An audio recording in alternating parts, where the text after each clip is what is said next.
Welcome, everybody. This is Janine. And this is Jacob. And this is the Lingual Life Podcast. Today's episode will be the Garden of Forking Paths. And our topics we'll be discussing is trusting your instinct, choice points, quantum flow, and how reality mirrors back to you and how to recognize that. Awesome. And just for any new listeners, we're going to describe how the podcast works. The first hour, we kind of talk about some things we've been going through for the week and our own ideas and thoughts about the topic. In the second hour, we open it up for anybody who'd like to jump in the chat with us. Jacob is putting the Zoom link down in the live chat box below for anybody that would like to join us. Also, I'd like to mention that we're also on Instagram as lingual_light podcast, and we're on Clubhouse. We're also on Discord now. We just started that this week, so that's exciting for any of you guys that would like to connect with each other. And also, we support a value for value model. So we have a Patreon for any of those of you that would like to support us. And we also have a Ko-Fi account, so you can buy us a coffee or a chai or whatever. Anyway, that's kind of how we work around here. And so, like, what's going on with you this week, Jacob? How's like your energy updates? Like, anything interesting been going on for you?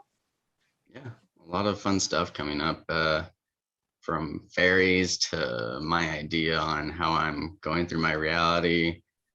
It's shifting, and it's a lot of downloads coming in right now.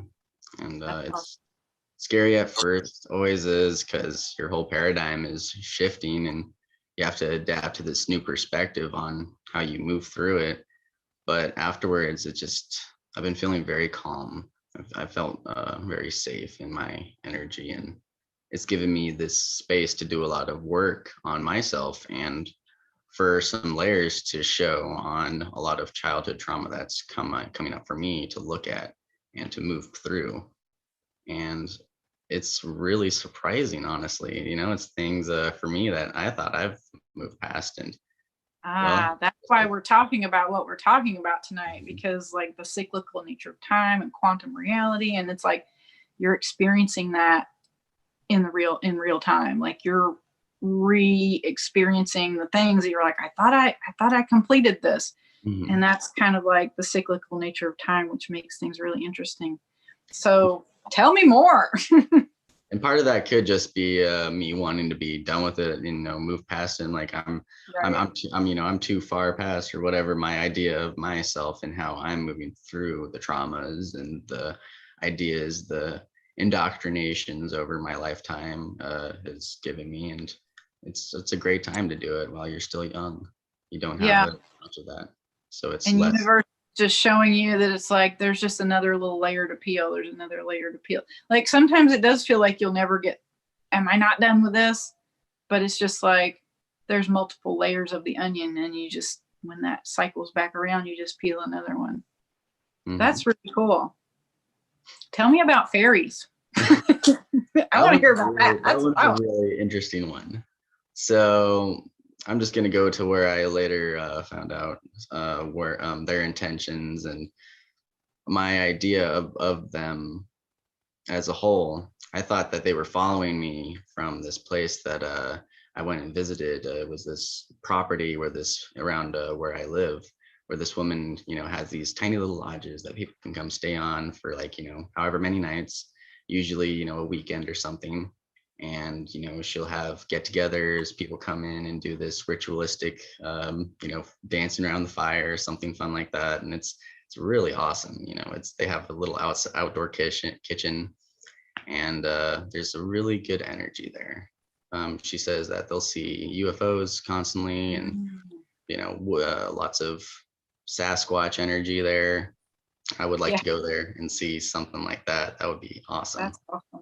But I was trying to get in that mindset. I didn't see any orbs like they had in the pictures. They actually caught pictures of children like moving around them or whatever, because the kids would usually be the ones that activate that so that other people could get into that mindset. I'm like, why are they doing that? And then they kind of feel that energy and that's where you get the opportunity to like capture on camera or something like that. I feel anyway.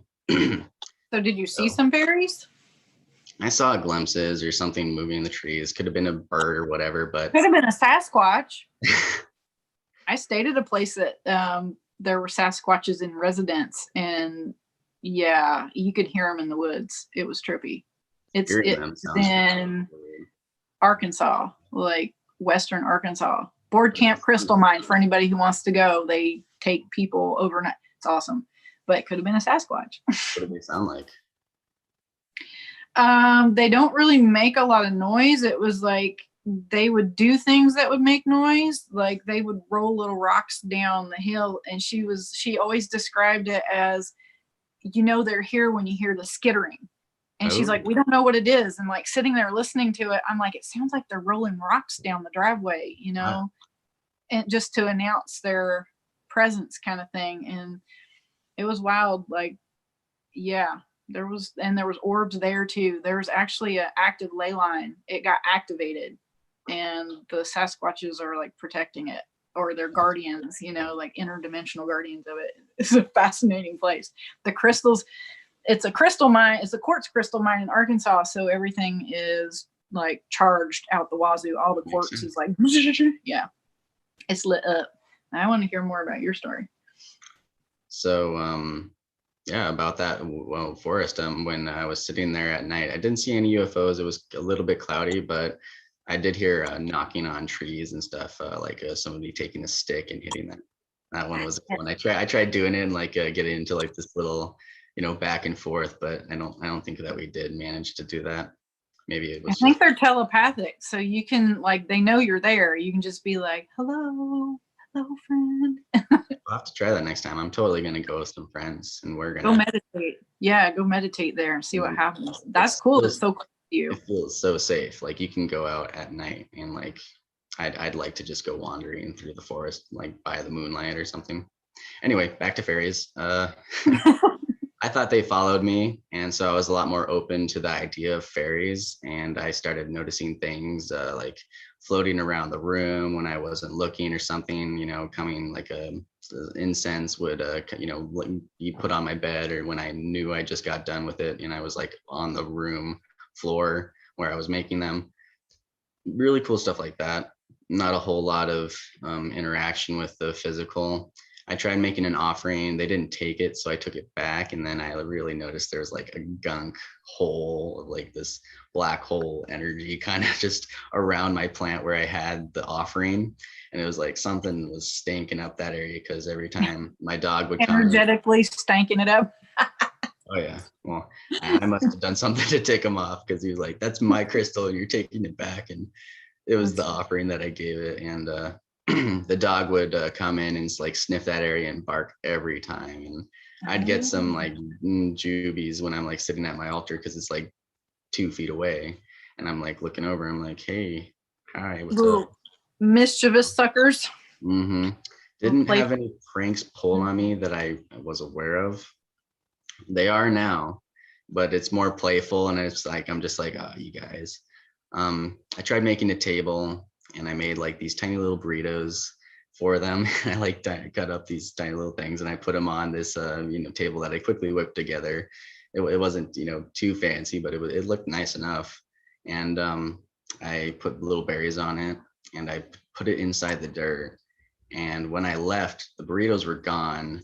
The table was thrown onto the floor with like dirt around it and stuff. Like it was just ripped out of the dirt because I put that thing in there maybe like a half an inch into the dirt, and it was just out of there. My door was closed and everything, and the berries were right next to the table, but the burritos were nowhere to be found.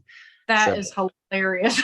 I didn't know how to take it. I was like, are you mad at me now? So I'm like trying they had a brawl. They were brawling. That's what I was thinking. Yeah. Afterwards, like they were just goofing around with each other and like ended up just, I don't know, knocking it down. But I threw it away because I'm like, okay, so they want a better table, I guess. And when I used the pendulum to ask their intentions or whatever was going on, it wasn't bad or anything. They were sent to me by my guides, and they didn't follow me from the forest as I had originally thought. and they've been following me since like I was a toddler. So All right they're on. close to me. They aren't going to be like mischievous in that bad sense where they're trying to be malicious. They're just letting you know they're there. Mm-hmm. That's awesome. It felt a lot better after that. I realized that I didn't have to throw away the table. So I'm like, oh, okay, I'm going to make another one for you anyway. It doesn't matter. And I left another little offering before I left to come over to my dad's here. And it seems all pretty good. I mean, I've been noticing them doing little things like putting wads of hair in my socks or something when they were just put out of the laundry or something. And I'm like folding them up and I know there's nothing in there. And there's like, what the heck is this wad doing in here? And just like, That's funny. and I get a weird feeling. I'm like, oh, okay, I see how it is. All right, guys. All right. I hear you. That's cute. I've never met a fairy. I've met an elemental, but Oh, yeah? not a fairy per What's the se. An elemental, like when it was maybe just over a year ago, and I was in this zone, like I'd just gone through sort of this energetic ceremony. Like that's a whole episode by itself. I'm not gonna get into that. But I was on this high from this energetic thing that I went through. And like literally I was guided to go to our local arboretum, and I was being guided through the arboretum. And at one point it was like, sit down in this bench, and it was like, look over to the right, squint your eyes, let your eyes dance a little bit. And it's like, what do you see? I'm like, I see these little faces. Like they were like 3 little circles. And it was like, they were talking like, and I was like, I see little circles. And he's like, the voice was a he. It was like, those are elementals. They're so happy that you're here. And I'm like, I don't know what that means, but that's amazing. So when you said you were navigating the arboretum, what was that word again? Arboretum, it's like a botanical garden. Oh, okay. Yeah.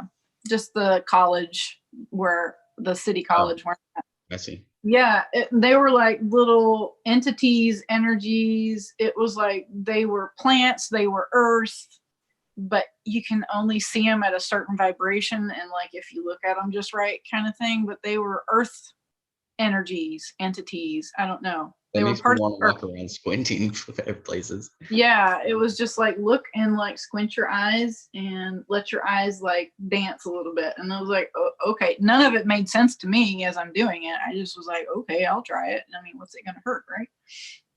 And then I could see 3 little faces that were smiling and just like their mouths were chattering. It was really wild. That was a good couple of years ago though. But that's a fun story. And I was just like, I'm so happy. Like it was a fun day. It was an intense day.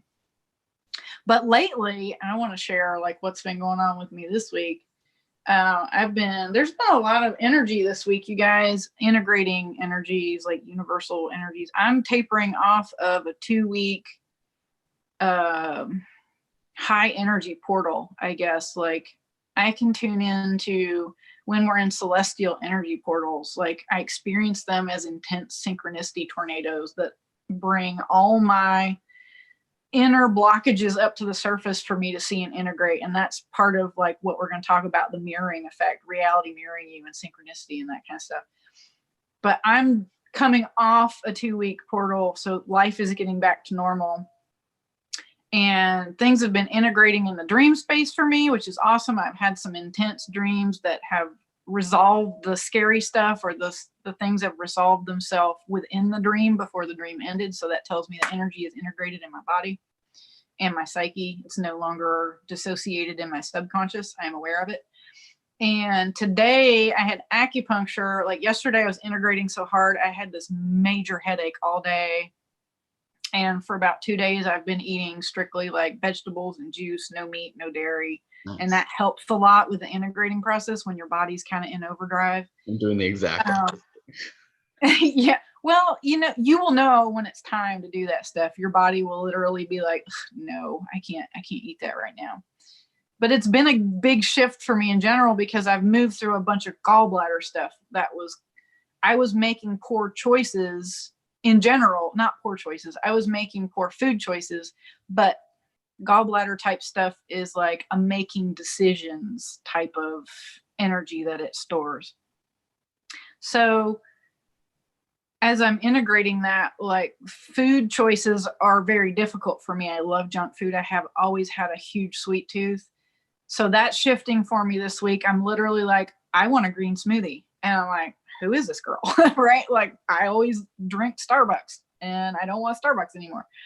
That's major. I've been majorly addicted to Starbucks for at least 2 years. And like just this week, I'm like, nah, no thanks, not interested. I want a salad and some green juice. So yay for that. Good for you. And it's all been integrating through the dream space. Like I know it's tying up loose ends. And today I was on the acupuncture table. This was wild. There was some major things that was integrating through the acupuncture work. And while I'm on the table, you guys, I can literally feel my crown chakra like incoming, something activating here or like inputting, downloading kind of thing. The lady had music on a little CD player. And as this is going through the crown chakra, the speaker started having feedback, like humming feedback. And I'm like, oh my God, it's picking up on the energy that I'm downloading. I'm like, that is crazy. That's the first real, I don't know. That's the first real confirmation that I've had about energy downloads. Like what I'm feeling in my body is really what I think it is, because I don't see energy. I feel it in my body, but that's the first time I've been able to confirm that it's like, that really happened. I really heard that feedback on the speaker. I'm like, and as it tapered off here, the feedback kind of like went away on the speaker. I'm like, that is so cool. So I'm all jazzed up today and I'm like all about this new diet that I'm on and like not spending all that money at Starbucks anymore. Like maybe we'll have to open a buy me a salad account instead of a Ko-Fi account. We'll see how that goes. So that's kind of what's been going on for me today. Today in the celestial sphere, the sun is moving into Pisces. It is conjunct Neptune at the beginning degrees of Pisces. There's a sextile to Pluto. So today and tomorrow, while that energy is exact, it's kind of like there's opportunities for very old karmic patterns to come up and get integrated. And depending on what level you guys are at, like me personally, it's like I've done a lot of the work and identified a lot of the subconscious things. So during that energy portal where Neptune and the sun are conjunct, it just gets to integrate. Whereas people who need to see something might have a different experience. They might have it come up in a more difficult way where it's challenging. So with that thing that's coming up for me, with that childhood trauma that I'm trying to look at and integrate, do I need to, I feel like part of me needs to bring that more into my awareness. I'm realizing that it's still playing out in a lot of ways. Would that a lot of that be subconscious integration, or do I need to have more of an aha moment with that consciously? Yeah, when it integrates consciously, you will have an aha moment. You'll either have a recollection of what that event is or some aspect of it that you need to see that you haven't become aware of yet. Or it could be karmic, like maybe you need to connect the dots with the past life where it happened. It all depends. Like you're really young, so there's no pressure there. Like just allow it to happen. But that's a good segue into our topic for sure, are those choice points and like quantum flow of time and like lifetimes, past lifetimes, and integrating things across lifetimes. So choice points then? Yeah, we can just jump into it like through what you're talking about. Yeah. It's really like if you need to know your past life, it will come to you. You just keep asking your inner self what's ready to come to conscious awareness. Like, and then if you're faced with a situation that's difficult, like Pluto type energy is transformational on a very deep level, but it usually is not super fun. It can be difficult because it's very deeply subconscious. So you just keep asking very gently and just noodling back into that energy, like what's ready to come to conscious awareness, what's important to know and understand about it. I'll write that down. Yeah, every time it comes up where you're like, there's that nugget again. Trauma can be tough for sure. We all know that trauma is a difficult thing. PTSD is a hard thing, but it's also The programs you run because of the trauma are protective mechanisms. They're just trying to protect you. So noodle into them gently. They're there for a reason. And you can gently reprogram them over time, or just allow them to rise to the surface to be seen. That's usually all they need, is like some kind of conscious awareness. But, you know, past lives and things like that are kind of our gateway into quantum reality and the garden of forking paths, because that is the nature of reality, is that quantum reality, and they're all concurrent. And how do you get from one timeline to the other? And how do you access past lifetimes and things like that? It's like you get into that quantum realm, you get into that quantum flow. So where do we want to start with that topic? Like, it's a good way to see that. I mean, we've got lots of forks we can take at this point. Which way do we choose? Well, let's talk into how to recognize that first. Okay. When you're getting into that moment, I think a lot of people who has that self-awareness to ask, I mean, we all do, but when you practice it, to ask yourself what's giving you, why this train of thought is giving you this certain feeling, and to go into that and ask yourself what's the relevance it has on your life, and why it's taking you there, and why this certain topic or subject is triggering that in you. It's a really good way to look at that and go into it. So I suppose just ties into one of our earlier episodes as well, on how to look within yourself and seeing that. Yeah, it always comes back to in here for sure. Mm-hmm. It's always about here. It's always about the thing that is you, the energy that is you, that knows it can make a choice, right? That knows it can make a decision. And it's about being consciously aware that you always have a choice. That's the number one thing, being consciously aware that you always have a choice. If you get into a situation where it's like, I don't have a choice, you got to stop and be like, whoa, is that true? I live in duality. There's always a choice. There's always a choice. So yeah, stop and take a moment. Yeah. And I think for me personally, what I would base for wrong or not, in my experience, is just being too worried on making the wrong decision. That comes out, that ties into my childhood trauma. Being worried of making the wrong decision, wanting to act the right way so that I don't, face what's the word? Not criticism, but when you're feeling judged, ostracized. Okay, like judgment and being ostracized. Mm-hmm. Here's the first thing.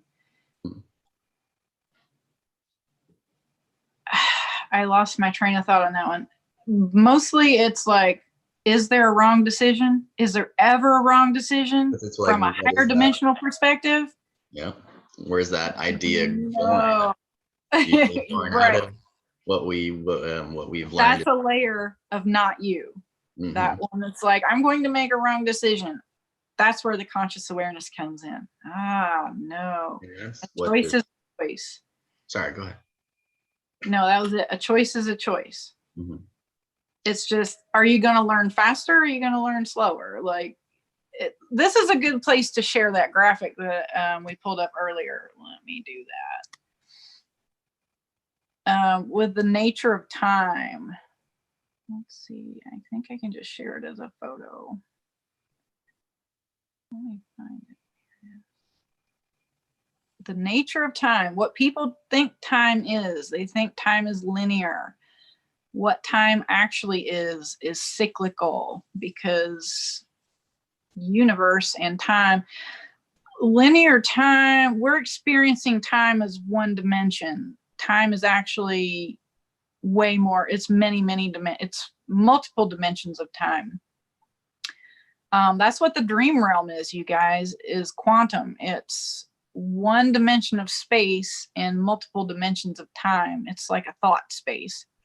So this cyclical nature of time in the circles below show this. It's kind of like a spirograph. I don't know if any of you guys remember that from being a kid. Like maybe that was a 70s thing. But a spirograph is like the thing that you can put a pen in and it spirals around and around. It's like that's how time works. It's very much like the Mayan calendar, how they have wheels within wheels. So say like X is a choice point. It's a decision you made. And then you circle around and you loop back at some point to that same X, except because there's more than one dimension of time. You're seeing this from two dimensions. There's more than one dimension of time. This is actually a spiral. It's actually more than that, but it's hard to describe that in 3 dimensions. So it spirals up to another octave of that choice where you get another chance to revisit the thing. So depending on what choice you made the first time, it has spun off different reality streams, aka timelines, from that decision point. So you have an experience, and then time circles back around to where you experience that question again in whatever way you need to. And then you can look at it from a more learned perspective, like older and wiser, right? That kind of thing. So that's kind of like on a 3D level, time would look like a spiral, spiraling up, kind of like DNA. Seeing a pattern? Right? It's information that is stored in that sort of coiled form. But like there again, like timelines spiral off from your decision, but because we live in a polarity paradox, you're also, by making a choice, you're anchoring one into reality. You're anchoring one in, but parallels can spiral off, things you didn't choose, that kind of thing. It gets pretty trippy. And this is where letting go has really given me a lot of security in where I am right now and how I perceive my reality. It's because a lot of our ideas on what reality is born out of this conditioning, and it feels like our entire world. This is the lens that we put on, and having to take off that lens is what's so scary about going into the shadow work and doing all this inner stuff that you have, that's followed you from childhood or past lives even. And it kind of ties into my event that I had for this recent week, which was trusting my choice. And that's why we kind of put it on there, is choice points and trusting your instincts. Because what the event was is I was sitting here playing this movie. It was like this make your own decision movie called Bandersnatch. And so here I am questioning my moral values, getting so sucked into the movie because I'm like, I don't want to, kill this guy here, but at the same time, how does that make me feel inside? It was me doing a lot of mirroring for me at that time because I was just in this different headspace, and it was really interesting. I was not trusting my decision that I was making in it, and not letting go and just kind of going with the flow of the movie, because it was really interesting. It's, it intersects off in many ways, and they did a pretty fantastic job on it. It's a good way to waste a lot of hours into it. Right. I find that one reality that works for me. But I got something out of it because it was doing a lot of mirroring and just like showing me how caught up I was getting in what was coming to me in the external, and how I was holding on to that and taking that as my current reality. And even though it was speaking to me in a deeper sense, it was still telling me to not really care and to let go, Jacob, because it's not really, it's a fucking movie. I mean, yeah. There's always a lot of learning in the doing. Like that's what universe has showed me, is the lessons are in the doing. And the way TV can mirror reality, it's like a mirror within a mirror. So it's like expedited. You're like, oh, I see. That's why we're in such a beautiful time with technology, is because we usually don't have I don't know. It gives us this lighter feel to look at the mirror within the mirror with technology. It's easier in a sense, but it prepared me in a way for the talk I had with this metaphysical woman who runs this crystal shop that's near me. And she's been guiding me through some things in myself, because a good portion of why she's here is to help everybody out. I mean, she she was saying that she shouldn't be here because she was just kind of done everything that she needed to. So right now she's just looking at how society works and taking it on a lot of the negative energy that's being played out, a lot of the forces that are working against the awakening and helping others. And she's doing a fantastic job with me because she was doing a lot of mirroring and accepting what I was bringing up, and showed me that I still had some layers in there in myself that I hadn't still gone through and looked at and felt, because I was being emotionally distant from them. And it was really special that she did that for me, because the choices that I make and how I interact with my external reality definitely played into the childhood trauma, and withholding that and second guessing myself, especially second guessing is a big one, and not trusting my instinct, because the ostracizing from such an early age on making a decision and that not being okay. So that was something that I held on to for so long, and was telling myself that the choices that I make aren't okay, and that it's not all right to be myself and to express my desires, my free will, just my will. And it was something that I'd second guessed a lot of. Yeah. And that's just something, when you're a kid, you're wide open and you just absorb all that sort of mental energy around you, and it gets stuck. Like, your amygdala is the thing that runs the protective programs that sets the sympathetic nervous system on high alert, that it's like, not safe, not safe. The things that make you fear judgment and criticism and things like that. And it's a layer of not you, but those things that get stuck at that age are really hard, because it's just ingrained, and it does take a lot of conscious awareness. One of the best, there's many ways you can repattern things. Affirmations are a good start, but like a really powerful way is with the tapping. Every time you catch yourself doing it, and I know you do this, Jacob, every time you catch yourself like being afraid of being criticized or whatever, be like, nope, it's okay to make this choice. I'm safe to make this choice. And by tapping on certain acupuncture points, you're confirming to the body that it is safe, and you're starting to reprogram that amygdala response, to where eventually, like with what's going on with me in the gallbladder last week, was like, eventually that pattern, you see the depths of the pattern, and it integrates. Like, you understand, okay, I've seen all the way around this thing, and I know it's not me, and now it can be released. So the letting go is like, I find letting go kind of a dirty word because of my karma. It's like, it is, letting go is a thing. I look at it as like, turn around and move into it until you move all the way through it.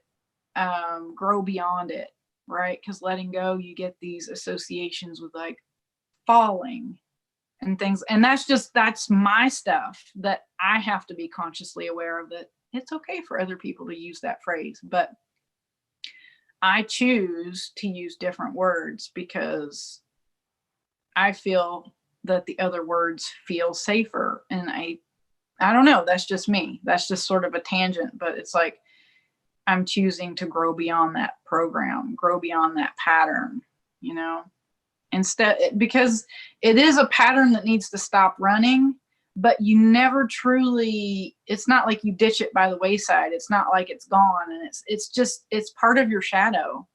And once you move beyond it and grow beyond it, you're just like, thank you, because look at all I learned because of that. And it's just there, and it's okay, and it doesn't run you anymore, but you're still always aware of it, but not in a bad way.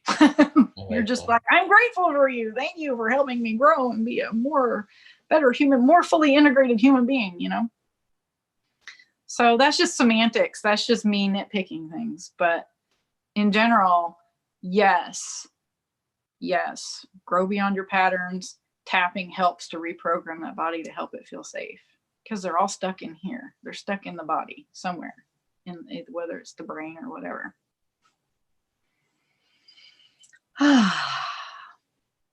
What else, Jacob? Well, how about we go into trusting your instinct with that one?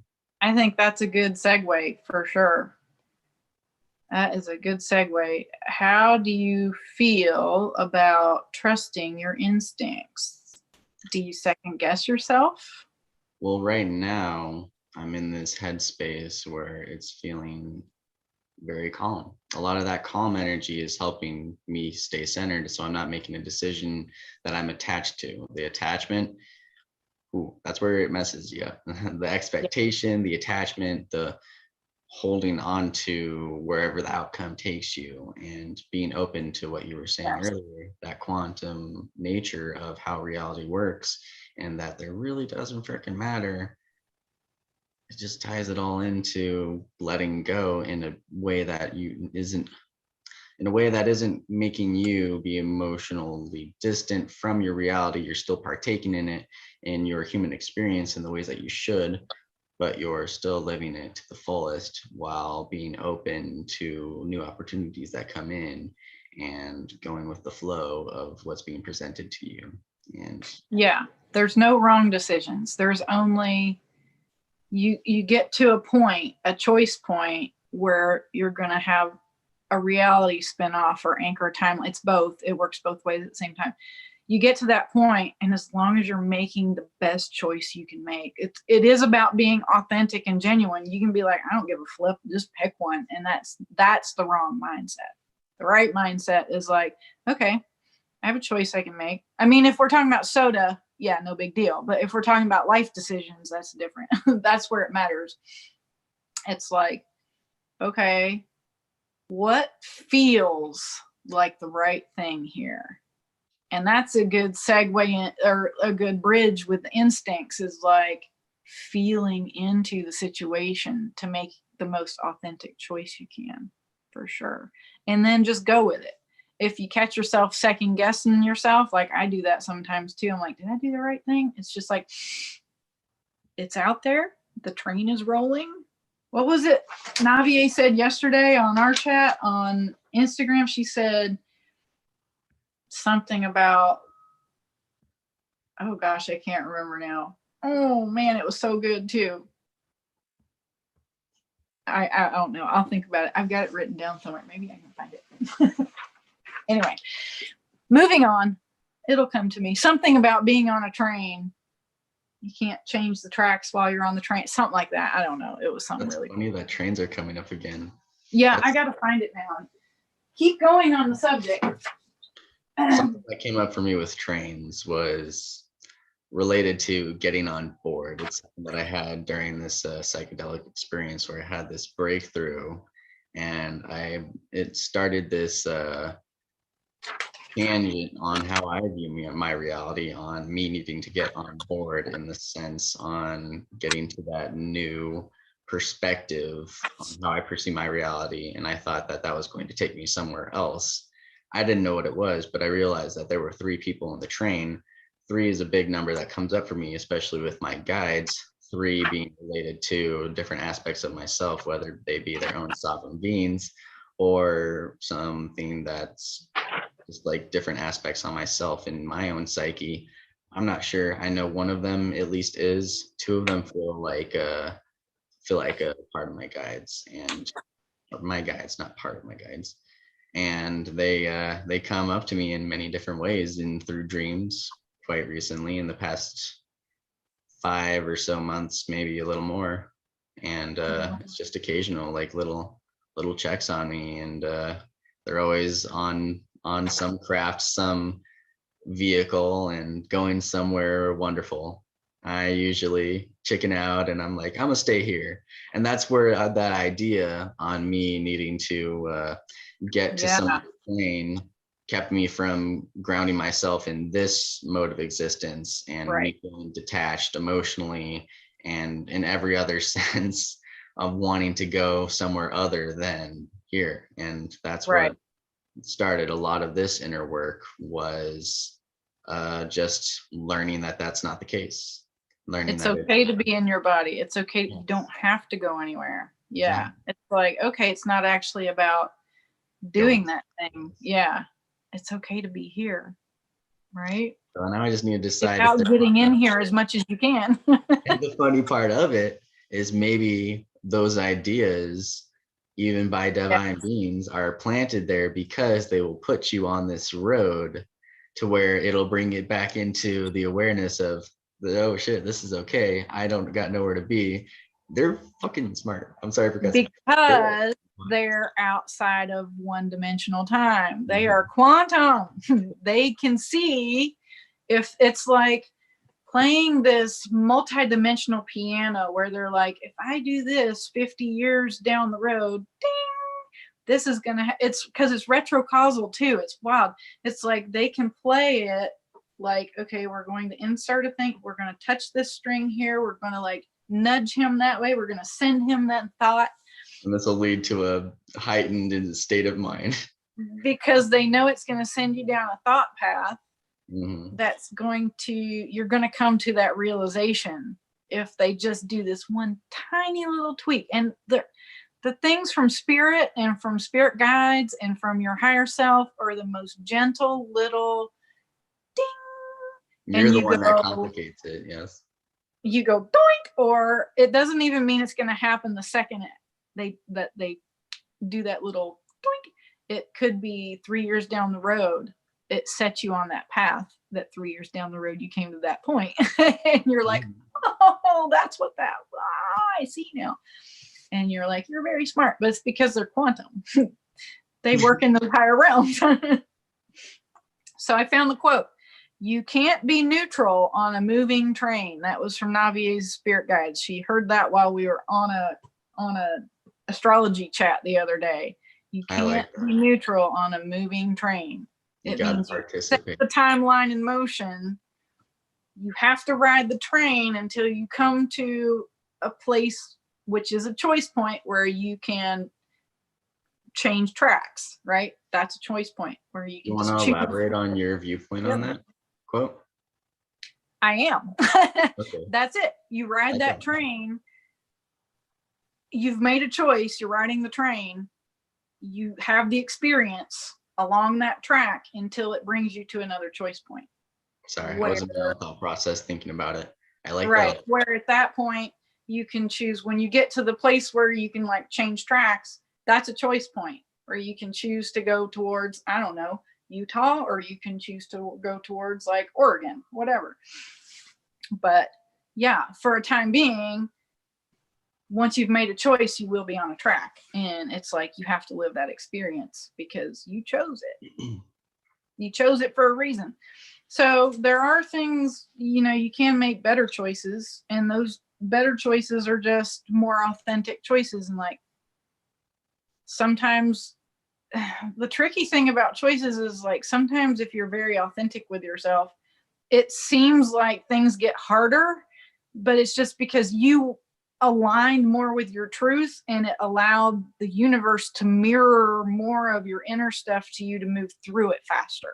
Mm-hmm. That's it. So sometimes it'll feel like, man, I've been trying so hard to be like aligned and authentic, and like I am just getting all kinds of garbage back. It's just because you're aligning, you are aligning, but you also have to move through those things that are stuck in universe, because universe is a mirror. What's in here, it's going to reflect it back to you, and you get to move through it. So there's a lot of little choice points in that, and each one you just keep aligning with your most authentic decision. Like I feel like I can do, but conscious awareness is key too. Be like, all right, I'm at one of those choice points, take that breath. Like I am such a big proponent of like when you get in a sticky situation, like specifically for you, when you get in a position where you feel like, say, I'm going to be criticized for doing this, you stop and you go, that's a not me layer. Mm-hmm. What do I really want to do here?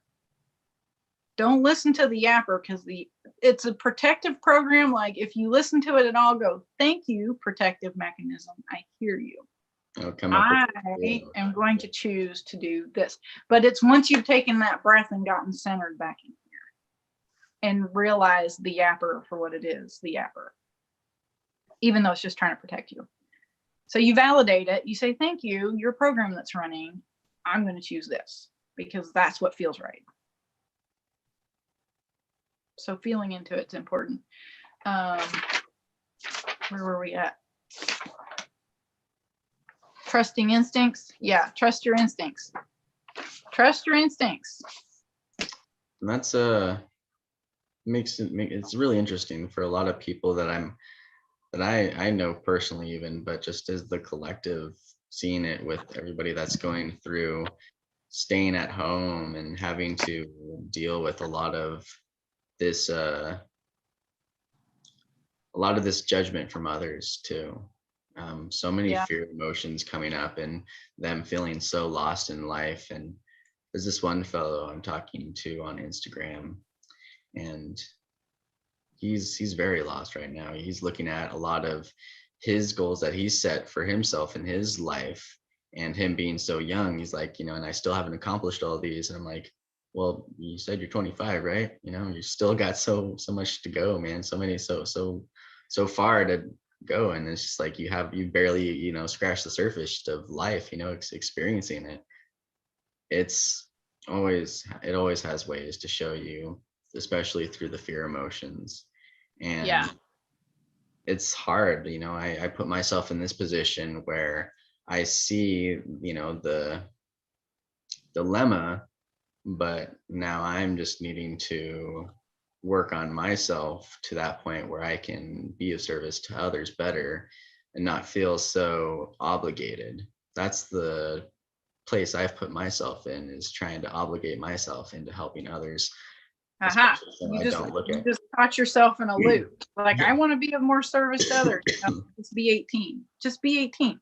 Free yourself from that. Okay. Virgo sun, that's so what they want to do anyway. And all I can do is give love at that point, is just show support, say whatever comes into my awareness. I have to go on connect with the Arcturian so I can bring in this amazing download that will speak to them on a higher level, and they'll be like, oh, it all is subtle, right, and all in perfect timing. Yeah, and there's a lot of concern about that. And that's a very Virgo thing too. I want to get this right. Mm-hmm. So a lot of it is just set up a protocol when you get in that zone, right? And be like, oh, time to take that breath. Is that true? Nope, this will all happen when it's supposed to happen. Like, the trippy thing about inner work is, like, you're always perfectly on time. No matter where you are in the process, you're always on time, because everything outside of this realm is outside of time. And it's like it's already done. It's already done on this whole other level. You just have to walk the experience and do your inner work as it comes to you. Part of it is learning to let it come to you. And that's where the trusting comes in, is like, I'm okay. It is okay to not feel okay. All those things that sound so contradictory, but it's like, give yourself the space to just be and work on the things that feel like they're blocking happiness. That's all it comes down to, is like feeling criticized or, being really critical doesn't feel good. Okay, work on that. Don't worry about the Arcturians. They'll come in when you're clear. They'll come in. It's like all your inner abilities, you're all hardwired for it. You're wired for it. And I'm not specifically talking to you, or just using your example for everybody else's example. We're all powerful, magical beings. I mean, this is how and it's like, don't worry about the other stuff.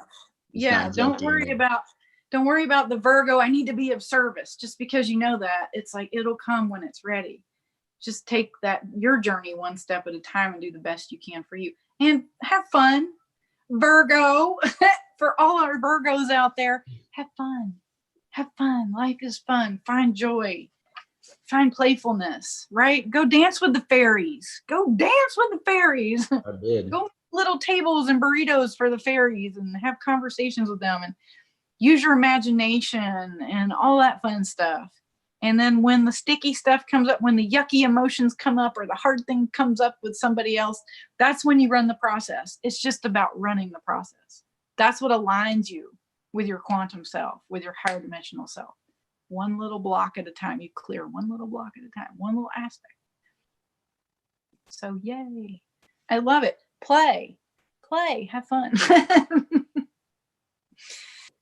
That's kind of like, that sounds, I don't know, silly, but it's not.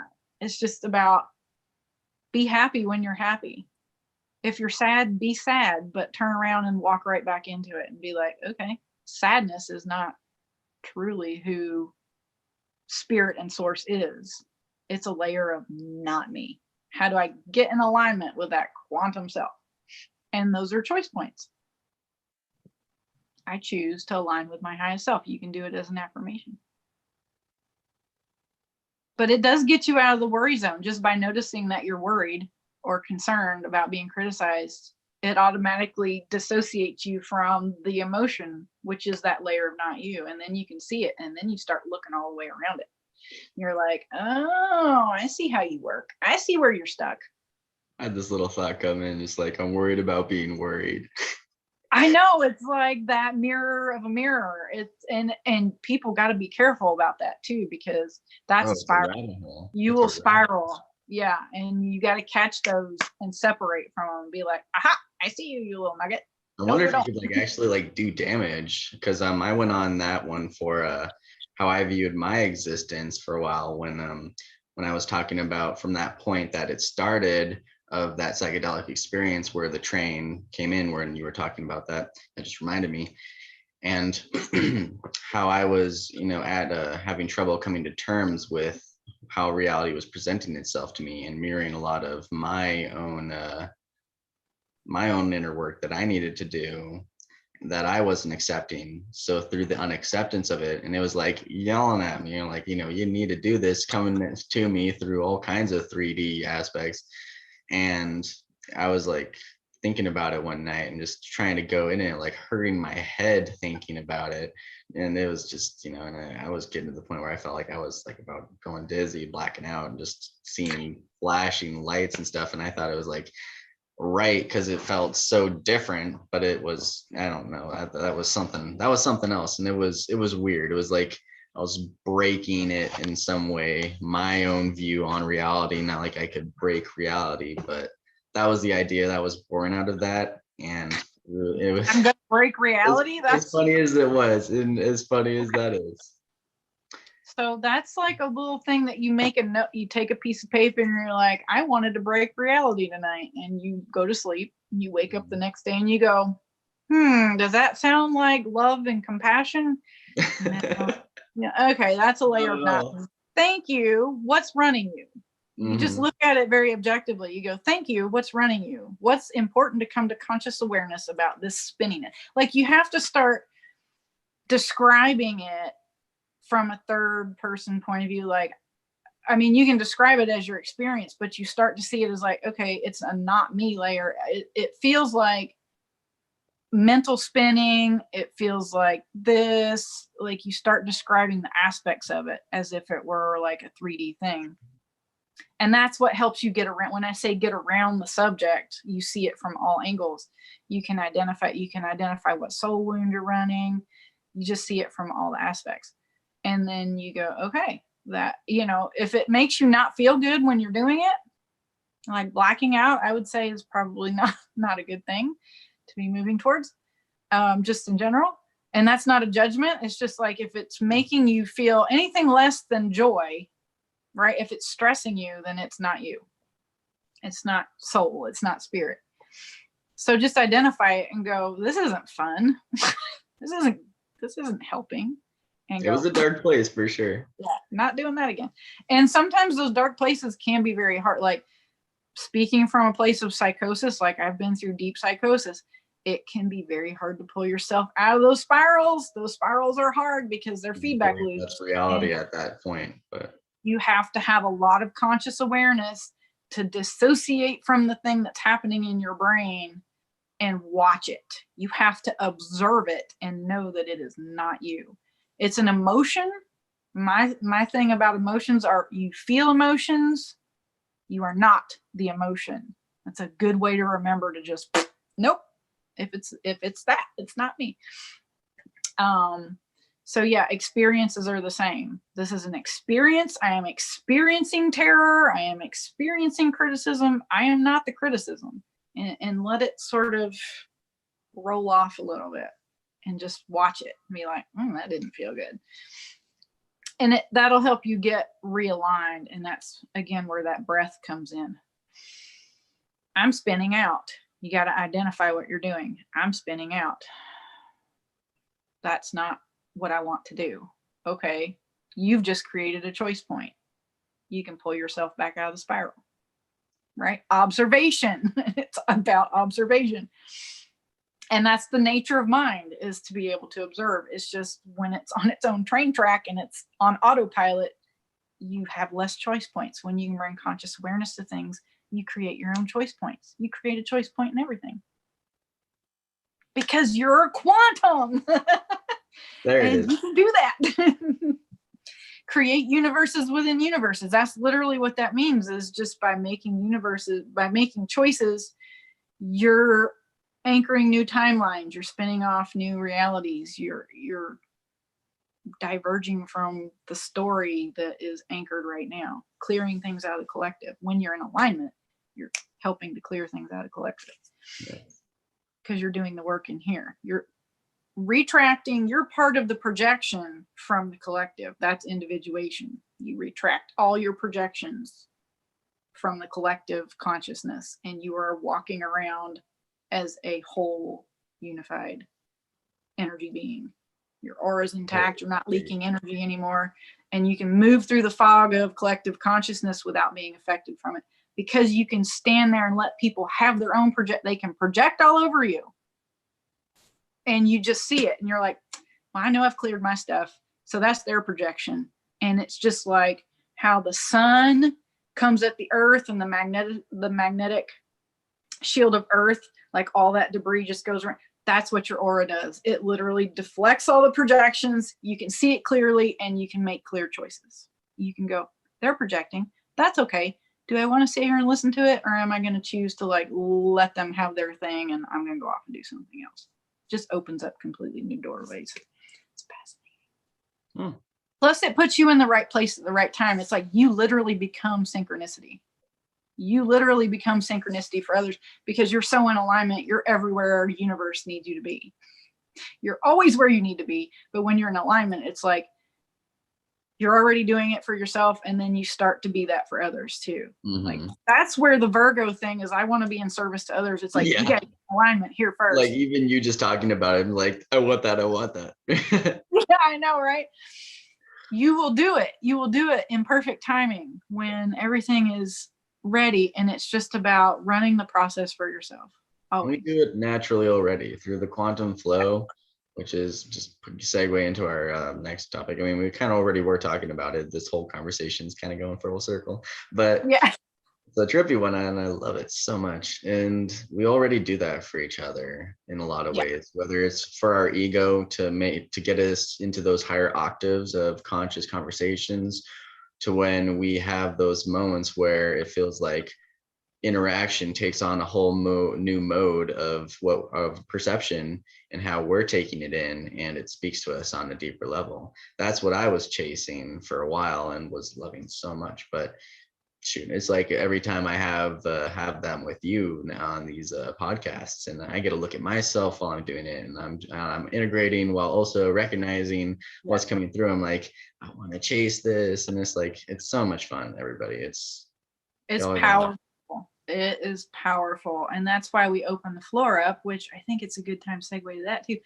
That's why we open the floor up for others to come on and share their experiences and their thoughts on the subject, because we want to cultivate conscious conversations for the collective, like not in a selfish way, but it's like we're doing this for ourselves, and we want other people to join in that would like to do that and have thoughtful conversations on the nature of reality and all of our stuff, and like anything anybody might be going through that week, that kind of stuff.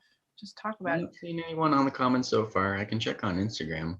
We don't need anybody in the waiting room at all? I'd love for somebody to chime in on this. In the meantime, is there anything else on the quantum flow that you'd like to go into?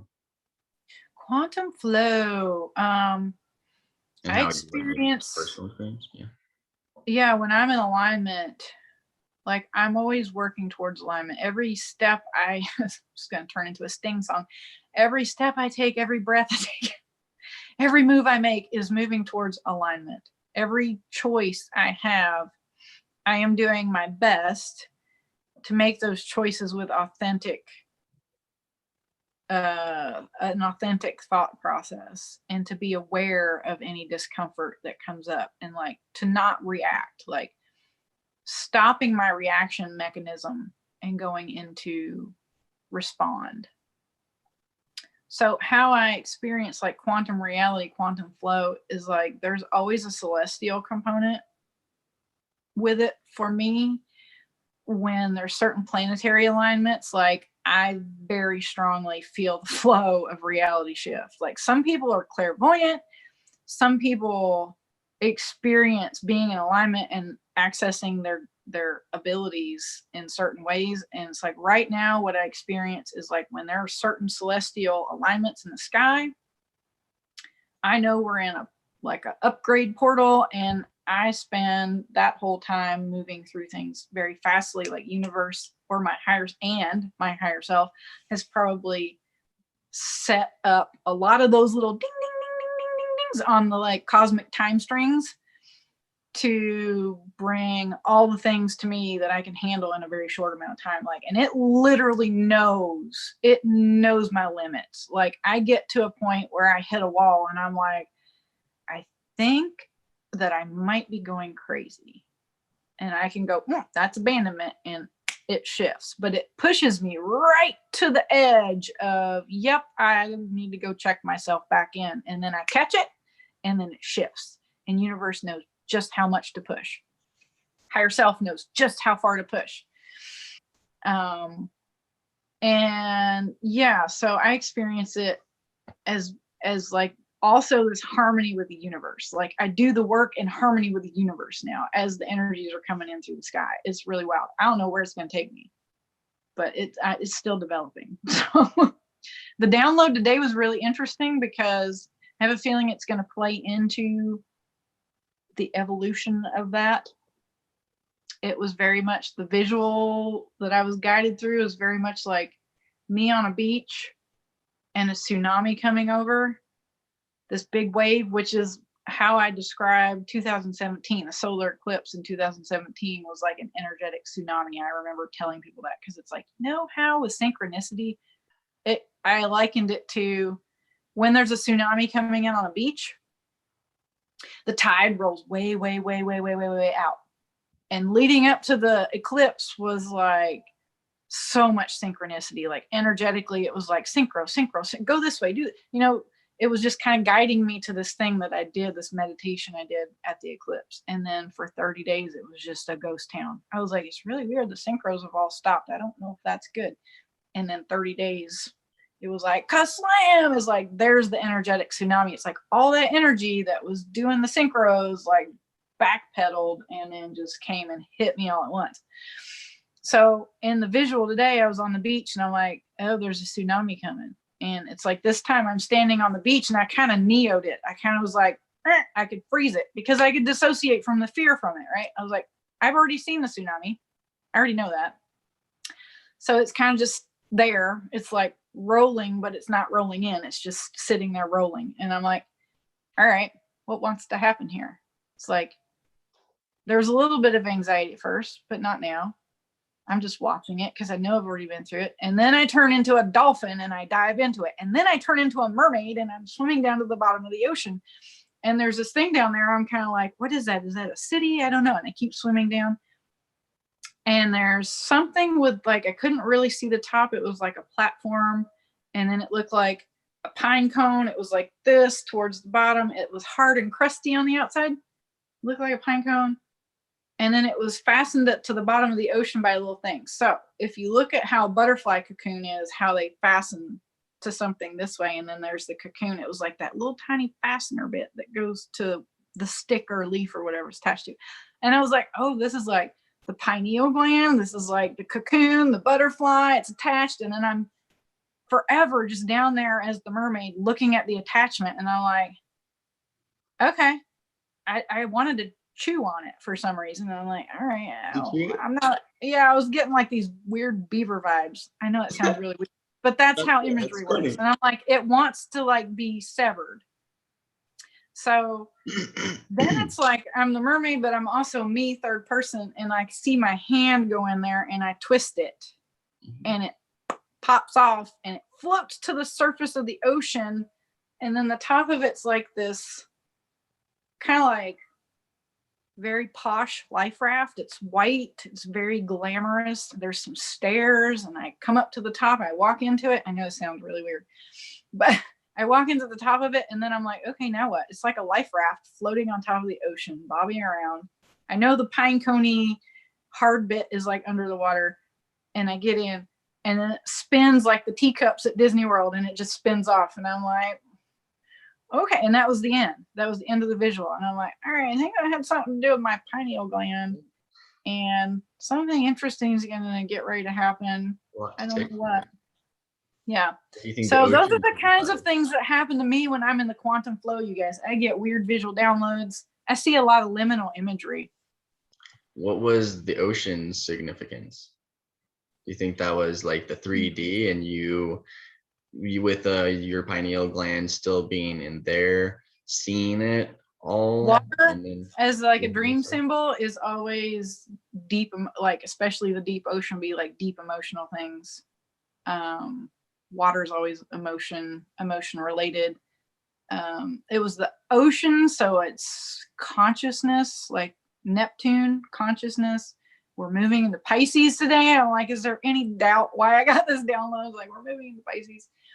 It was pretty funny. All the synchros are really funny, but it's literally like freeing the pineal gland from those deep emotions that are blocking the energies. Cause I get a lot when I release things out of other organs and other meridians, I get a lot of things pinging here, but I've never had a full blown like pineal gland activation. So I feel like there's layers and layers and layers of things that have to go, but this might've been something that's like, okay, you freed it up. Now things can get exciting. So we'll see where it goes. But that's what quantum flow looks like for me, just constantly aligning with every choice. And then universe mirrors back to me that it's like, you're on the right track. Just keep on walking, girl. Just keep on walking. So I'm 46, you guys. So, okay, Mr. 18-year-old, don't worry, have fun. You're 18. Like, when you're ready, you'll be ready. Yeah. I'm just trying to get used to that quantum flow. It's been a challenge in a lot of ways, and getting used to it and recognizing it and changing how I view my reality afterwards, for sure. It's getting easier when I have those big download moments. It's hard because they're fearful emotions, and like, where does that come from? It's not like I've always had these. It starts somewhere, and deciding where it's sourced from is really important. Not like it's always in a linear sense. Like, absolutely, go for it. You don't have to decide where they come from. You just ask where they come from, and it will eventually let you know. Good point. I should check my wording on that. Where did this come? Yeah. You don't have to go find it. You just have to keep turning around and going, what's important to know about this? And that's something else playing there. Yeah. And the decision. Yeah, that I have to go do something. Exactly. I have to go do it. Here's the secret to quantum work, you guys, like inner work this quantum is like, ask your stuff as a question, because that opens a door somewhere in space time for the answer to just come to you and have those beautiful full circle moments. Or, maybe you sign up for past life regression and it all comes back, and it's like, because you were asking those questions, you're like, I really want to know this. What's important to know about that? Asking it as a question it's like lubing the wheels of the quantum world. You're just like opening all those doors for the answers to just come back to you so easily and beautifully. Like, the whole universe works like that. You just have to start asking. And what Janine did there for me just then, recognizing what I was doing, and instead of coming from a place of judgment, she held space open for me to learn from it, so that she just brings it up and I'm like, you know what, that's right. You sometimes you just need somebody else to listen to the words that you're saying. If you aren't already being, the awareness behind the words that is coming out of this meatbag's body, then it's perfect. This is why we're designed to live in social structures. It's for the growth of every one of ourselves, our aspects of the whole human consciousness. And it's really important to have that love and to hold that for not just yourself, something I need to work on, and for others. And something you need to ask questions about. That's the thing, is like, people think it's got to be hard. It's really, it can be easy. You just have to learn how to play. You have to learn how to play that quantum game. That's it. There's something, if you feel like it's hard or it has to be hard, like this must be difficult, then there's probably something you just need to identify. Be like, does it have to be hard? Like, that's why I love questions, is like, somebody will say something and I'm like, does it have to be hard? Right? Does it feel hard? That's, whoa, out of context comment. Love that. If your reality feels difficult, then there's something running that needs to be addressed. That's it. And you just have to say, this doesn't feel good. Why? Or actually, why is not a really good question. What's important to know about why this feels difficult? What am I running that is ready to come to conscious awareness? Like, always ask what is ready to come to conscious awareness, because you can say, what's at the root cause of this? And like, if all that comes up at once, it might be unpleasant. You just you open the door that allows the universe to bring it to you as gently as possible. Like, what's important to come to conscious awareness about this at this point that I'm at? Right? Otherwise, like, what happened to me will happen. Like, you'll get the tsunami and you'll be like, too much information. Accessing all the things all at once with all the wounds running. That's not fun. So gentle questions for sure. And having somebody who's aware, like, that's why Jacob and I can move through this stuff really fast, is like, we're both really conscious of what we're saying. And it's like, if I hear something that I've identified for myself that he's saying, and I'm like, oop, I know that's a thing. And I'll just ask him a question. I'll be like, is that true? Usually that's all you have to ask. Is that true? Does that feel good? Is that how you want it to be? If it's not how you want it to be, it's not a layer of you. It's a layer of something that's running that you're projecting. And that's just kind of how the universe works. It's pretty easy once you got the hang of it, but like, it is confusing when you're swimming around in a bunch of like wounds and blocks and things that are running the show, because they do run the show. They're literally programs that are installed. Like you were saying earlier, things you've absorbed from a young age. And I can't remember what you called them exactly, but they're literally just like programs running in your brain telling you like, oh, somebody's always going to criticize me. Nope. Actually, usually nobody is. It's how you feel about what the interaction is. It doesn't mean it's true. It's how you feel about the interaction. Mm-hmm. Sorry, go. No, that's fine. I was exactly like that growing up. I was so hyper aware that everybody was critical of me and judging me. And like, I went to architecture school, and that helped me see a different layer of it. It was like, we'd have to do review panels of our projects. And I started understanding that everybody's opinion is just an opinion. Is subjective. It doesn't mean it's true. It's like, people would come to our reviews for our projects and they would talk about all this stuff. And it's like, that really doesn't help me with improving my project. That just tells me that you didn't like it. But it doesn't tell me like how in alignment what my idea is to my execution of my idea. And I had one professor in 5 years of school that was an objective reviewer who says, I hear what you're saying, and this is the thing that we reflect each other. I hear what you're saying. If this is what you're trying to do with your project, then this is what I'm seeing that you're giving me, and it's not lining up. So here's my suggestions. If this is truly your idea and how you want to like get to that endpoint, here's my suggestions. That was the only reviewer that I ever had that was objective and not subjective. And I was like, oh, so 99.9% of people are just opinionating. And you can just discard that if you want to. That's so That's interesting. important. That's an important point for people who feel hypercritic. You know, they're hard on themselves. They take criticism very hard. It's like We're all playing out our own stuff and using that to mirror our egos off of each other. Yes. That's you taking on other people's projections too. That's because like you don't have the appropriate boundaries. There's something running with abandonment because it makes you codependent. It makes you overvalue. And I'm not talking about I'm talking about for me personally, like overvalue other people's opinion over your own. So it's imbalanced. So a lot of times that's usually an abandonment thing, something running about abandonment. Like I value somebody else's opinion over mine. And, you know, it just takes maturity. It just takes some age, have some experiences. Like I probably didn't get around to that until I was maybe 26, 27, when I was like, oh, I don't really have to listen to anybody if I don't want to. I can listen to them, but it doesn't mean I have to onboard it.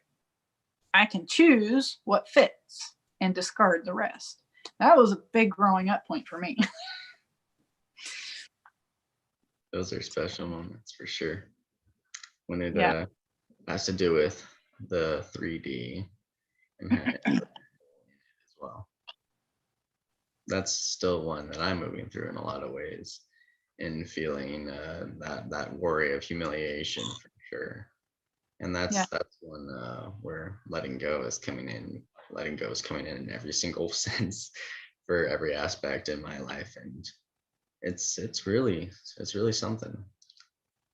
Is it about letting go of the thing, or is it about noticing the thing? Both.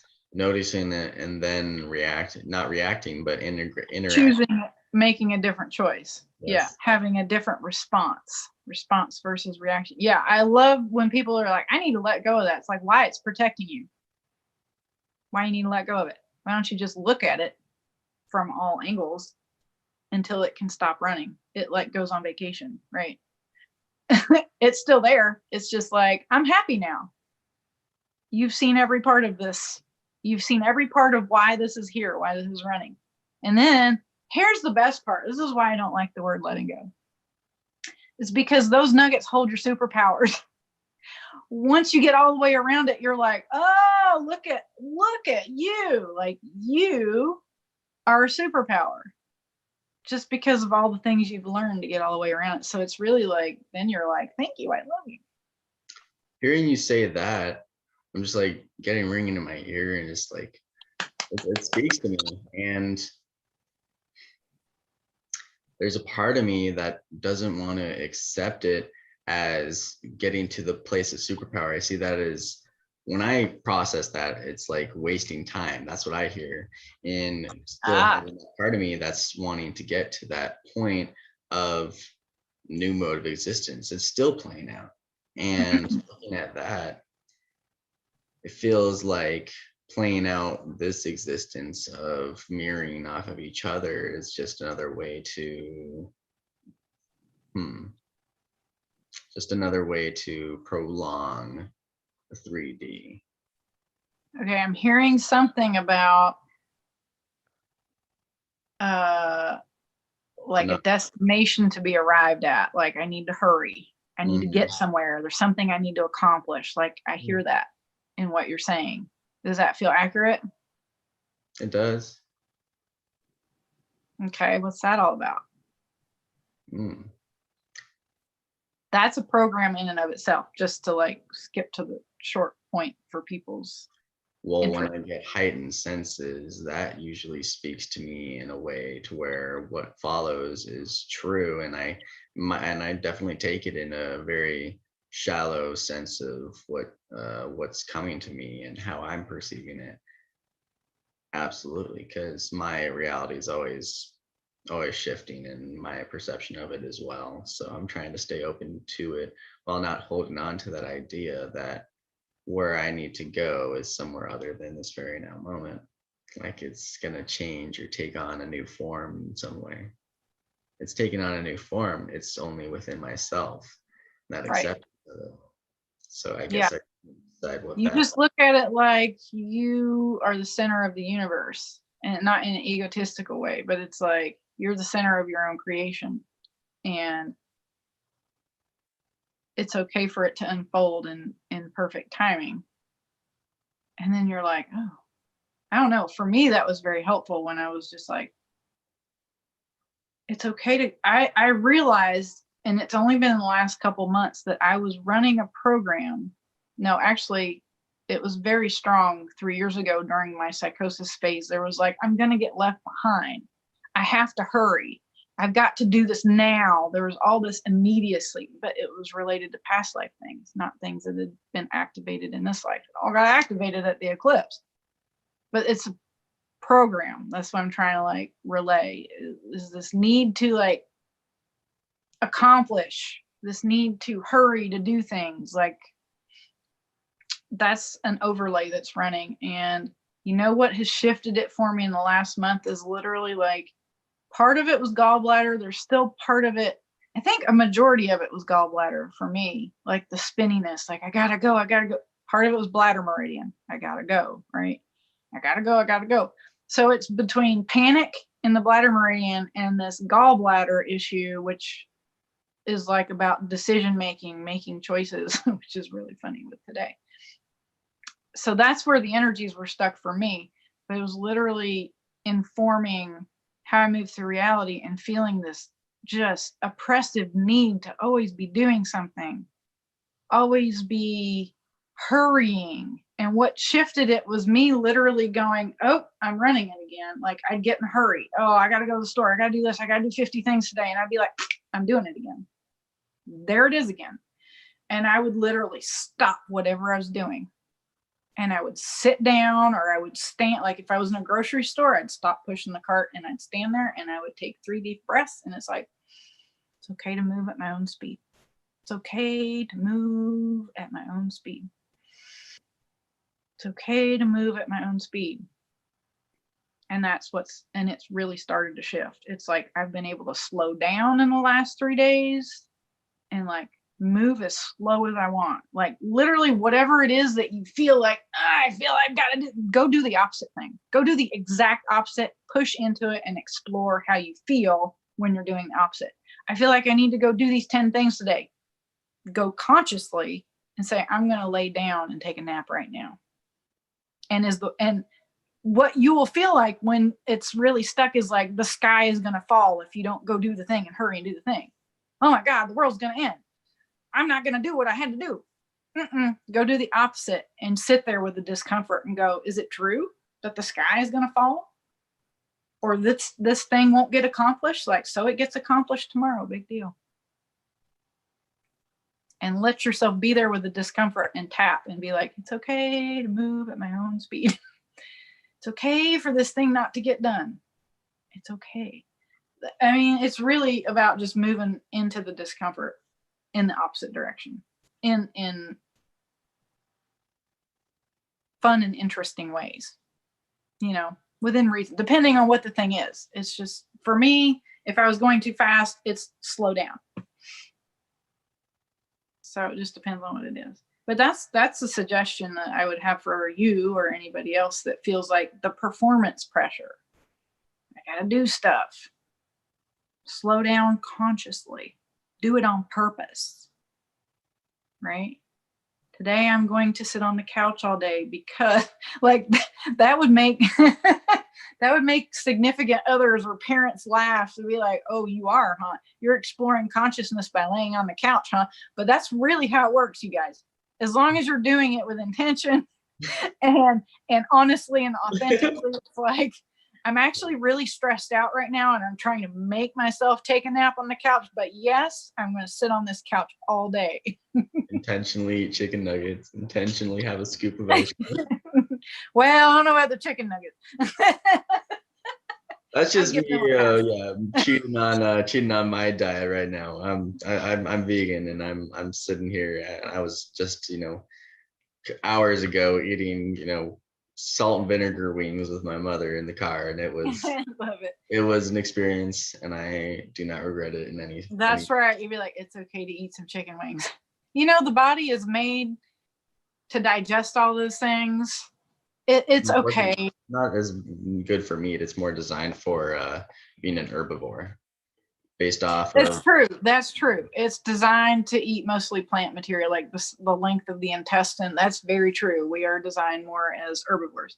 But meat is digestible by the human body. It was like in case of, in case there's no plant material, the body can digest meat. It's just not optimal to run on mostly meat and fat. It's not optimal. Depends on your blood type too. I've done a lot of research on that. And some blood types really need to have some meat protein, like O types, from what I've read, really need to have some meat protein. But like I'm an A, and I run very well on lots and lots of veggies, very little meat. And I've lost a lot of taste for red meat over the years. I still eat meat. I eat it regularly, but it's like there's a lot more salads and green foods now than there used to be. But there's nothing wrong with eating some chicken wings either. It's all about exploring the thing. And like, if you're eating them because they showed up in your reality, it's okay to eat the chicken. It's okay. If there's guilt, that's what you explore. Yes. You eat that chicken wing and you go, why do I feel guilty? Okay. Yeah. Inner me, what's ready to come to conscious awareness about this guilt around eating? Yeah. There's been a lot of that. Been coming in though. Yeah, there's been a lot of that. Go get more, because I'm enjoying this, this feeling of rebellion, and I'm gonna go get more. And then it's like, I didn't do that, but I mean, if I had, I can totally see it going that way. That's usually how it has gone. Like, oh, this feels good. I'm gonna push into this and see how far I can go with it until I feel something. And then the guilt or whatever it is comes up, and it's like, okay, overindulgence, maybe there's something to be played there. You don't even have to push into it. You just enjoy. If you enjoy them, you enjoy them. Absolutely. Enjoy them until, like, if something rears its head, then you go, oh, hello. Who are you?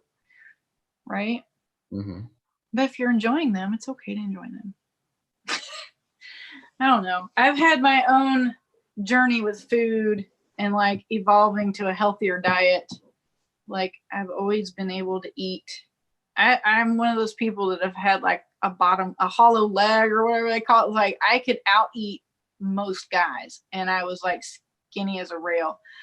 And I've learned through learning my soul wounds that it's like the combination of all the wounds that I had kept the body type in check as far as that. But it was like, because my stomach meridian wasn't functioning well, it's like I could eat all the food and it really didn't digest. Like, it didn't digest to assimilate the nutrients. So it would just pass right out, and I could eat a lot. That couldn't have been good for your bowel tract. Yeah.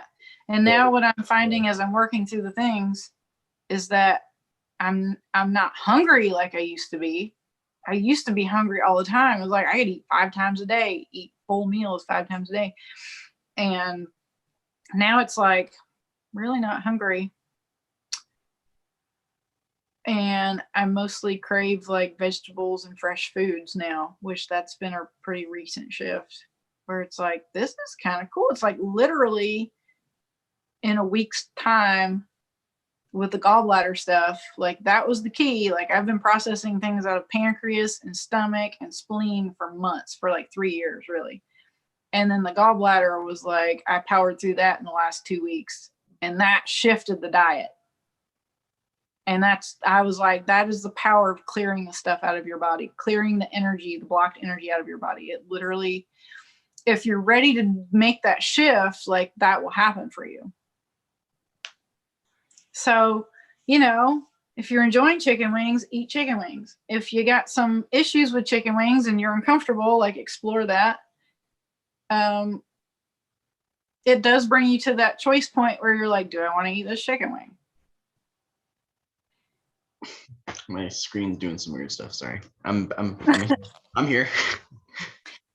bring back to the quantum reality thing. It's like when you can identify the pattern, you can make the choice. Like, as long as you're enjoying your food, just enjoy it.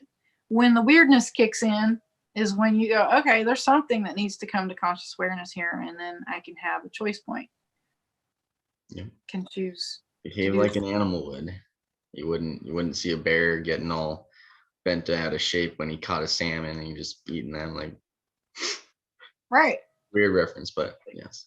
Yeah. Well, we operate on a slightly more conscious level, and I think that's why people get guilt over that.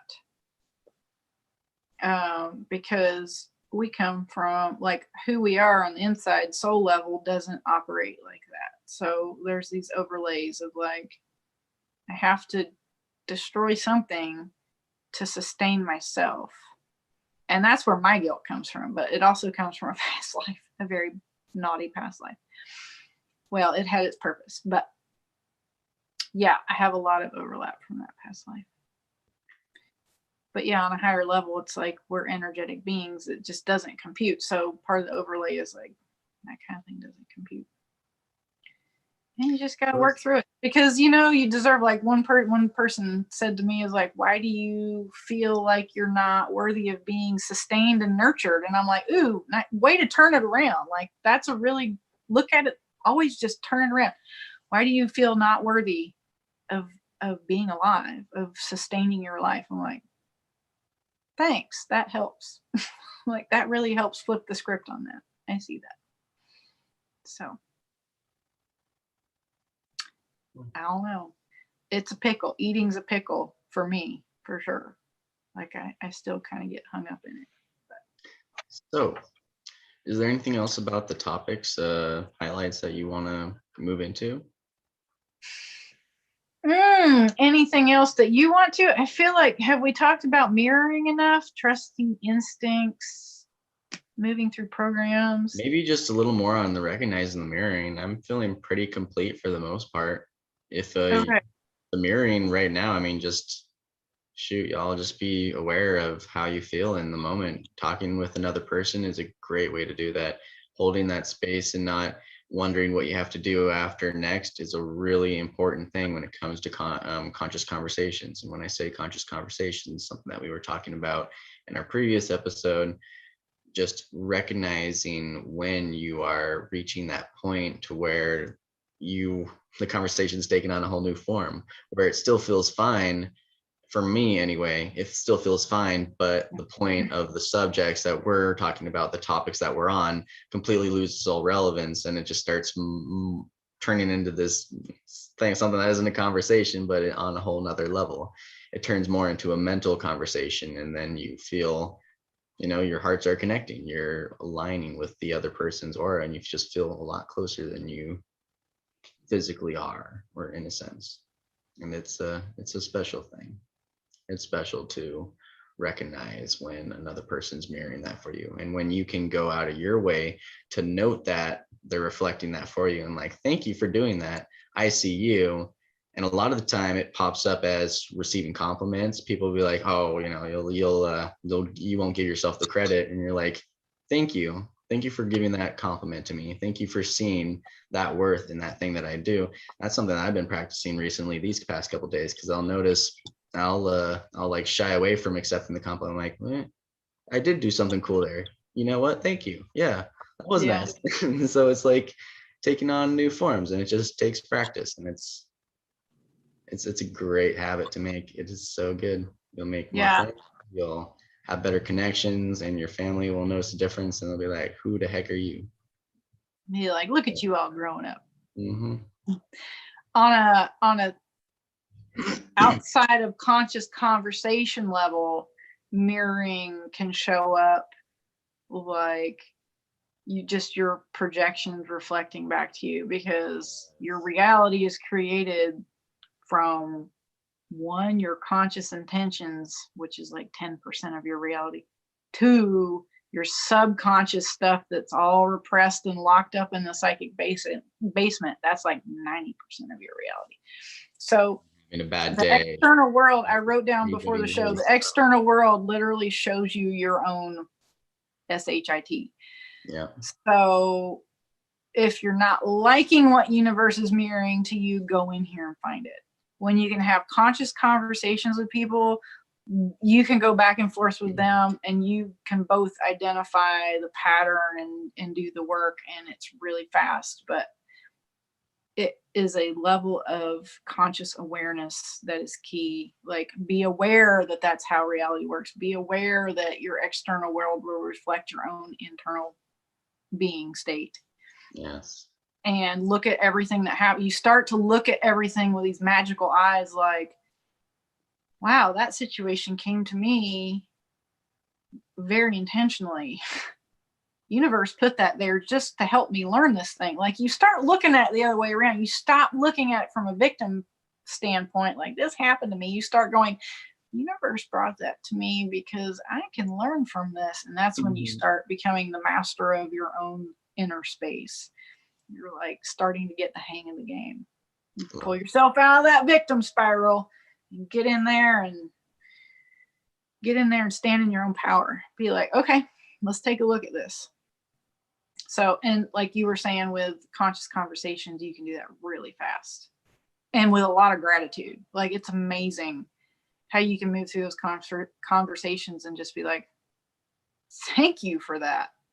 This could have been really hard if I was doing this by myself. And look at how we both grew. Absolutely. Ta-da! Somebody else playing out that negative part, and you decide to change that paradigm, that dynamic of interacting with it and perpetuating that person in their shitty day, attracting more shitty things. You're like, hey, here's something that's not shitty.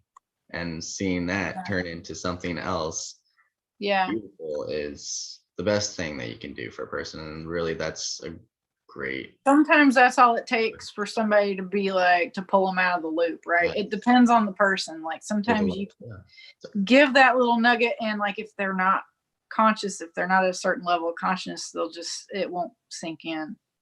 But in general, like, yeah, when you're in a good place, when you're standing in your own power, you just radiate that stuff, and then you just attract those people that are ready for that vibe. That's kind of how it works. Or you're around people who, you just being you don't even have to interact with them. You're just like holding space for them in this whole other quantum way just by being there. It's like people, I've read stories about people who just know their purpose is to like go to a park, sit on a park bench beside somebody, because that person just needed that specific frequency to be near them, like within their aura bubble, to be able to. That thought process.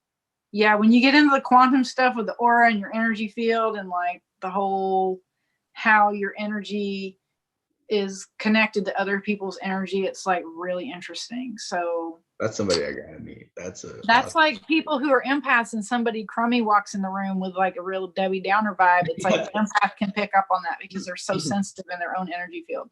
Yeah. That's the kind of thing I'm talking about right there. So yeah, just stand in your power as much as you can, and like universe will navigate you where you need to be. Like, sometimes I'm walking through Walmart and I'm literally like, I'm in kind of like this zone, and it's like, I just remember that it's like, okay, everything's okay. I need to bring this energy up, because I know universe has got me in exactly where I'm supposed to be, and maybe walking through Walmart, like, there's people that need that vibe. Who knows? Like, I don't walk around like with that complex, like, oh, I'm here to like uplift you. But it's just like, you never know. You're always somewhere for a reason. Just stand in your highest vibe that you can access. Especially when you're seeing people like getting mad about masks or something like that, and they're getting that, resonance of judgment from everybody around them, and you hold that space and you're like, I'm sorry you feel that way, or it's okay to feel that way. It's okay to feel scared. You probably have somebody at home that you're, using that as, the means of playing out this person who's feeling very attacked by someone who's not taking that into consideration because they don't have that information. When you open that space up for that potential information that you don't have, to change the dynamic of the situation, to change that, what's the word? Change the narration of it. The narrative. Thank you. The narrative. it turns into something beautiful every time. And you will notice your power so Yeah. quickly when you get into that space and how you affect other people, especially when it comes to positive emotions. Yeah. And even how to interact with people who maybe like it's their job to enforce stuff like masks and whatever. Like, because I have a lot of beef. I live in a state where it's mandated and I'll walk into Walmart with no mask on.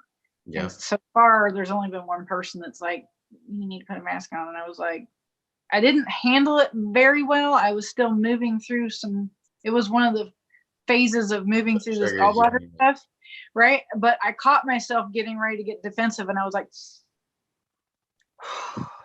and I was like, okay, there's two choices here. Like that breath gave me the space to go, what do I really want to say here? There's two choices here. You can continue checking me out or I can leave.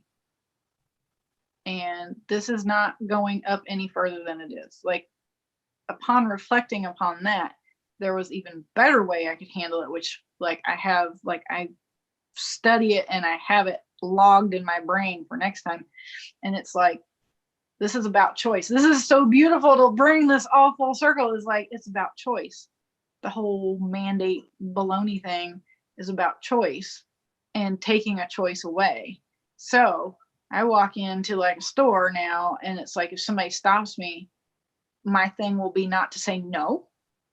It will not be to argue with them. It'll be like, are you going to give me a choice if I can wear this or not? You ask them. If they say, well, it's written on the wall, I'm like, but do I have a choice? And if they're like, I'm just following the rules, get me your manager. And then I'll ask them the same question. Be like, and I know enough to know that it's like they can't by law, they can't make you do it. Because it's a mandate, not a law. It's just a suggestion from the governor of our state. And it says that on everything in our state, in every store. It's like, it is suggested, and then the corporations just choose to comply. So just because they choose to comply doesn't mean I choose to comply. That's interesting. Right. I took it as the reasoning for being resistant to pulling it up was solely because I took it as a means of submission. I took it as a means of a way to love everyone else by giving them that place of security. And I totally understand. That's their own insecurity. Yeah. That's their own insecurity. Number one, you're not sick. I'm not sick. Mm-hmm. I'm not worried about catching a virus because my immune system is functional. My body will kick that shit out. Right? It's like, that's my choice. If I get it, I will deal with the consequences. I will self-quarantine. I will go to the doctor, whatever. But that's my choice. And they don't let you have that choice when there's like this mandate. That's my beef with it. I live so in a whole nother if you're doing things for other people, for their comfort level, why are you really doing that? Why are you doing that? It's interesting how we've got into this. This is a really good topic to talk about because it is very deep, and there's a huge abandonment wound that's running that makes people comply. Like abandonment wounds make people more malleable to complying and looking for a leader outside of themselves. Listening to people outside of themselves, right? When you're sovereign, you go, I want to make that choice for myself. I don't want you to tell me how to do that. And that's the healthy response, is like, I'm choosing to wear this mask because I'm scared of dying. Like, let's just be honest about it. I'm scared of dying and I want to wear the mask to protect myself. Fine. That's your choice, but you need to afford me the same choice to not wear one. I'm not sick. You're not going to get sick from me. Right. And yeah, besides all the extreme propaganda that's been going on about it and being, blown out of proportion and all the numbers being big and all that stuff, we don't need to go into that. But there's an understanding now, I think, a consensus among the human collective that it's kind of like, all right, let's stop playing this game. It's feeling a lot like that. I went into the DMV and I didn't even think about it. I was like, bring the mask in case if there is somebody in there, that I don't really align with. But if I so happen to come into their field because that's what I'm resonating at, okay, cool. That's a choice for me to look at myself and like, That's okay. Yeah. All right. Fair. I'll do Yeah. this. Take You it off got to our decide later. what we're putting it on for. Like, if you do comply, why are you doing it? What's the other thing I want to say about that? If a corporation or like a governmental agency is requiring that you do it, it's mostly for a corporation. I'd rather more focus on that because government agency has its got its own beef. Do you really want to support that corporation? Do you really want to support that business? It's like, if they are out of alignment in that way, it's like, if I don't get the choice to put this on or not put this on, then you don't get my money. I'm going to take my money to somebody who knows that this is a game and they know they don't have to play by your rules. And there are businesses who have stood up to the mandate, and the government can do nothing about it because it's not a law. Yep. And there's nothing they can do to enforce it. There's no fine. I mean, people who are getting fined, you see businesses all over the internet that are getting fined for not making people wear masks. And that it's completely unlawful. And there's, I hope there's enough people that are doing class action things that are suing the pants off the government for that, because it is completely unlawful. Mm-hmm. So there's at least one gym that I know that I follow on Instagram that they are fighting it, and like the governor of his state has fined him a just astronomical amount of money. And the guy's like, they can't do anything about it. They froze our bank accounts, but we're suing the pants off them for this unlawful action because we haven't done anything wrong, because there's all these statutes that say it's just a suggestion, not a law. Yeah. Well, so we're going to see at that point, when it gets to like Supreme Court, people already know the system is completely failed, and it's not, it's dissolving. It's dissolving right now. We're going to go in, we're already moving into the community government systems, and we're going to have it based on just looking at how we're all coming more into tune with the ley lines and the, how we're all feeling each other. Everybody's moving right now. Everybody's going where they're supposed to. The pieces are falling into place. It is happening. And we're watching the old system dissolve. It's like all the dirty stuff from, all the crevices have to come up to be seen by the collective, and that's what's happening. And it's like everybody on a collective level has this massive, this is why this is such a gigantic shift, is like everybody's wearing the mask. Everybody's wearing the programs. Like the book I read calls the programs you run subconsciously masks. And I just laugh so hard at that, because it's like, yep, everybody can see their own baloney. Yeah. And it's like everybody is getting to anchor new timelines if they have enough consciousness and courage to step out of fear and go, why am I really wearing this? Is it because somebody told me to do it? Usually that's, because I want to go along to get along. And those are the people who are running abandonment wounds and other wounds. And either afraid of death, or they don't want any problems. They don't want to make waves. They just want to get along. And that's abandonment. All those are abandonment. But the other wounds play into it too in different ways. But mostly, everybody's getting to take a good hard look at, why do I want to do this? And the shift comes when, the majority of people are like, I'm done with this. Like, this has been a year. Ain't nobody dying in droves. Like, obviously this is a non-thing. It was a big farce. All right. I call bullshit. I'm not wearing this anymore. And that's people stepping into their power. And that's beautiful. That's amazing. It's amazing. The shift is amazing, but all the stuff has to come up to be seen. All the darkness has to come up to be seen. So that's 2020, and so far up till now. 2020 till now. That's what's been going on. A giant psychic basement clearing for the collective. Yay. Full circle. Choice points, people. Make good choices. Make choices not based in fear. Go find real statistics. We'll shift the collective even way faster. to end that on, yeah.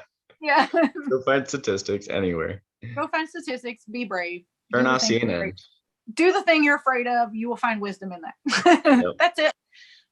This has been an awesome episode. Thank you. I love it. Thank you. We'll have a little like back and forth. Thank you. No, thank you. Anything else we want to add before we sign off?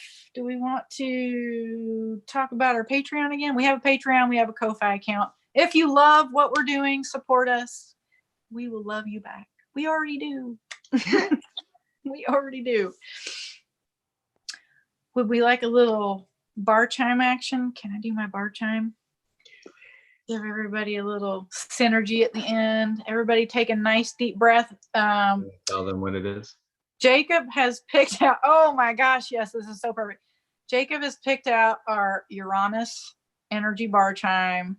Uranus is literally the shift of perception, the shift of perspective. And I did not even know that. Choice points, right?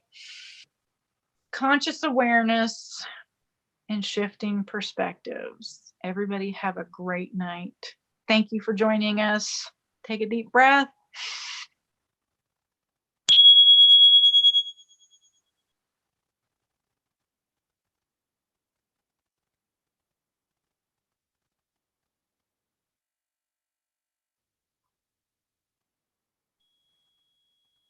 Oh, it came back in. Yeah, the Zoom doesn't record it very well. This thing will ring for like 2 minutes. We'll just let it finish ringing over here. Awesome. So guys, next week, same time, same place. Anybody that wants to join us for the second hour for live conversation, we will be opening it up every week. We'll see you next week. Thanks, Jacob.